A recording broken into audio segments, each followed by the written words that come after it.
होता है कि जब महीना बंद होने लगता है तो जो ईस्ट्रोजन हार्मोन होता है, जो मेन हार्मोन होता है लेडीज़ का, वो कम होने लगता है और वो कम होते होते 2-3 साल में वो इतना कम हो जाता है कि महीना बंद हो जाता है और उसको हम मेनोपॉज बोलते हैं। तो ये जो 2-3 साल का टाइम होता है जिसमें वो कम हो रहा होता है, शरीर में जो बदलाव आते हैं वो लेडी के लिए काफ़ी तकलीफ़दायक होते हैं।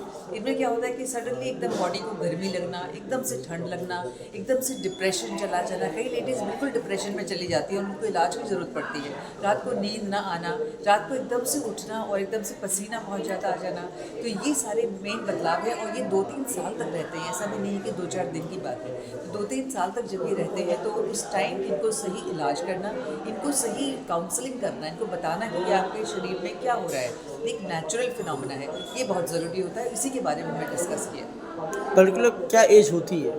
ये एज होती है, आप लगा लें 47 ईयर्स, 47 साल उम्र है आम तौर पे इंडिया में महीना जाने की। आप 3 साल पहले लगा लें तो अगर नॉर्मल एज में महीना जा रहा है तो आप 43-44 साल से लेकर 47 साल तक ये प्रॉब्लम्स बराबर झेलते हैं। तो ये काउंसलिंग कब से होनी चाहिए? ये काउंसलिंग तो 40 साल के टच होते ही हो जानी चाहिए, क्योंकि कई लोगों को थोड़ा पहले भी बंद हो जाता है।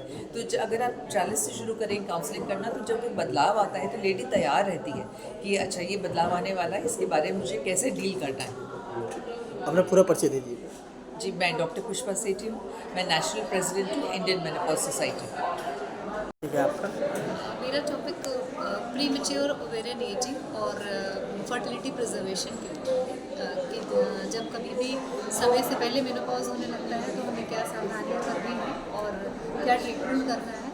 और फर्टिलिटी प्रिजर्वेशन, चूँकि आजकल महिलाएं पढ़ लिख रही हैं, लड़कियाँ पढ़ती हैं, बहुत देर तक करियर ओरिएंटेड रहती हैं, तो टाइम पे फर्टिलिटी नहीं हो पाती है, शादी की उम्र बढ़ती जा रही है। तो फर्टिलिटी को प्रिजर्व करना, ओसाइट्स का पिकअप पहले करा लेना, अंडों को फ्रीज करा के रखवा देना और उन्हें सुरक्षित रखना और टाइमली फिर उनमें ट्रांसफ़र करना बेबी बनाकर, इस विषय पे आज चर्चा हुई।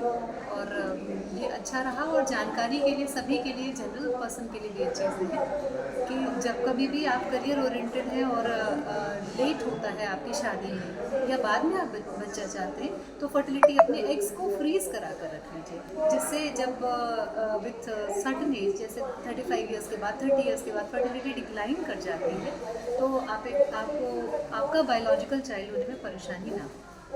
मैं पूरा परिचय दे दीजिए। मैं डॉक्टर सविता दीक्षित IVF प्रयागराज। ठीक है, आज मैं यशोधरा प्रदीप हूँ, KGMC की प्रोफेसर रह चुकी हूँ, अभी सुपरएन्यूएट हुई हूँ। अभी मेरा आज का मेनोपॉज में मैं पिछले 1998 से काम कर रही हूँ और वाइस प्रेसिडेंट की पोजीशन तक पहुँची हूँ यहाँ पे। मेरा आज का टॉपिक है ब्रेस्ट कैंसर स्क्रीनिंग, क्योंकि आप लोगों ने देखा होगा, पढ़ा होगा, अगर नहीं पढ़ा है तो जान जाइए कि ये जो है सबसे इस समय औरतों का नंबर 1 कैंसर है।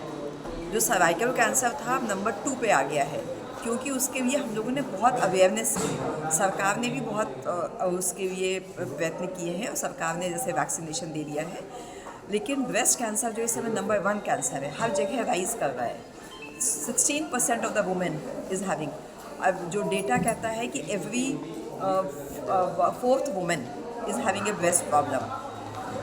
Every 4 minutes, not every 4 minutes, a woman is diagnosed with the breast cancer, and every 13 minutes, the woman is dying with the breast cancer. जैसे कि हम लोग पहले माताओं के लिए कहते थे, उस तरह से ब्रेस्ट कैंसर हो रहा है। वैसे ब्रेस्ट कैंसर अगर आपका अर्ली डायग्नोसिस हो जाती है, समझ में आ जाता है, आप स्क्रीनिंग कराते रहते हैं, दिखाते रहते हैं, लेकिन आपका डॉक्टर नॉलेजेबल होना चाहिए। जिस डॉक्टर के पास आप जा रहे हैं उसको ब्रेस्ट कैंसर की बारे में पता होना चाहिए कि कैसे किसी भी औरत को गाइड करना है।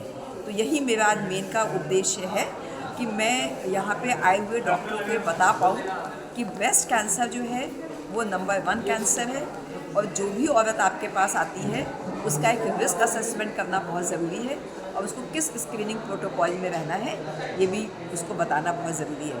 तो मेरा उद्देश्य इतना ही है, ब्रेस्ट कैंसर अवेयरनेस के बारे में बात करना और डॉक्टरों को इस बात की, जब डॉक्टर्स को पता चलेगा तो अपने ये फ़ायदा जो है वो अपने मरीज़ों तक पहुंचाएंगे। मरीज़ों को अभी उतनी जानकारी नहीं है क्योंकि डॉक्टर्स को ही जानकारी नहीं है, तो ये डॉक्टर जब जानेंगे तो ये मरीज़ों तक इस जानकारी को पहुंचाएंगे और उनका फ़ायदा होगा। तो हमारी जो ब्रेस्ट कैंसर की दिक्कत है वो आसानी से पकड़ में आएगी। और अगर ये अर्ली स्टेज पे पकड़ में आ जाती है तो ये ऑलमोस्ट 90% लोग जो हैं वो अच्छी ज़िंदगी जी लेते हैं। लेकिन अगर एडवांस स्टेज में होती है तो वही संख्या जो है 90 से 50-60% हो जाती है। तो यही हम चाहते हैं कि वो आप उस स्क्रीनिंग प्रोटोकॉल में रहें। फैमिली हिस्ट्री बहुत इम्पॉर्टेंट होती है। अगर जो है वो आपको कुछ होने वाला है या हो रहा है तो आपकी जल्दी से उस बात का इलाज हो जाए। ठीक। अगर आप ये वीडियो YouTube पर देख रहे हैं तो हमारे चैनल को सब्सक्राइब करें और बेल आइकन को दबाना ना भूलें। अगर आप Facebook पर ये वीडियो देख रहे हैं तो हमारे पेज को लाइक करें।